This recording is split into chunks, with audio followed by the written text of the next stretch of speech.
కేంద్ర ప్రభుత్వం ప్రవేశపెట్టిన ఆయుష్మాన్ ను ప్రతి పేదవాడికి అందే విధంగా చూడాలని సీఎం రేవంత్ రెడ్డిని కోరారు కేంద్ర మంత్రి కిషన్ రెడ్డి. కేంద్రం ఇచ్చే 5 లక్షలకు మరింత కలిపి నాణ్యమైన వైద్యం అందించాలని సూచించారు. యువతకు ఉద్యోగాలు కల్పించడం కోసం యువ వికాస్ పథకం తీసుకొచ్చామని తెలిపారు. నరేంద్ర మోడీ ప్రభుత్వం తెలంగాణలోని ప్రతి గల్లీలో వైద్య కేంద్రాలు ఏర్పాటు చేస్తోందన్నారు కేంద్ర మంత్రి కిషన్ రెడ్డి. ఉప్పల్లో జన ఔషధ కేంద్రాలని ఓపెనింగ్ చేశారు గవర్నర్ జిష్ణుదేవ్ వర్మ. ఈరోజు ప్రతి ఒక్క వ్యక్తికి పేద మధ్యతరగతికి సంబంధించినటువంటి వారందరూ కూడా సంవత్సరానికి 5 లక్షల రూపాయల ఉచిత వైద్యం అందించేటువంటి ఆయుష్మాన్ భారత్ పథకాన్ని మన దేశంలో ప్రవేశపెట్టి విజయవంతంగా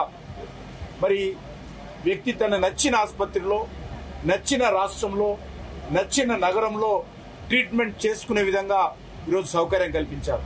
అంతేకాదు సీనియర్ సిటిజన్స్ ఎవరైతే ఉంటారో, ఎవరైతే రిటైర్మెంట్ అయినటువంటి ఉద్యోగస్తులు ఉంటారో, 70 సంవత్సరాలు దాటినటువంటి వాళ్ళు ఎవరైతే ఉంటారో వాళ్ళందరికీ కూడా తన కొడుకులు చూడకపోయినా, బిడ్డలు చూడకపోయినా వాళ్ళందరూ కూడా ఉచితంగా ఆయుష్మాన్ భారత్ పథకం కులాలతో సంబంధం లేకుండా, పెన్షన్తో సంబంధం లేకుండా, ఆదాయంతో సంబంధం లేకుండా, ఆస్తులతో సంబంధం లేకుండా అన్ని వర్గాల ప్రజలకు ఈరోజు 70 సంవత్సరాలు దాటినటువంటి ప్రతి వ్యక్తికి ఆయుష్మాన్ భారత్ పథకం ప్రవేశపెట్టినటువంటి గొప్ప విషయం ఈరోజు మనం చూస్తూ ఉన్నాం.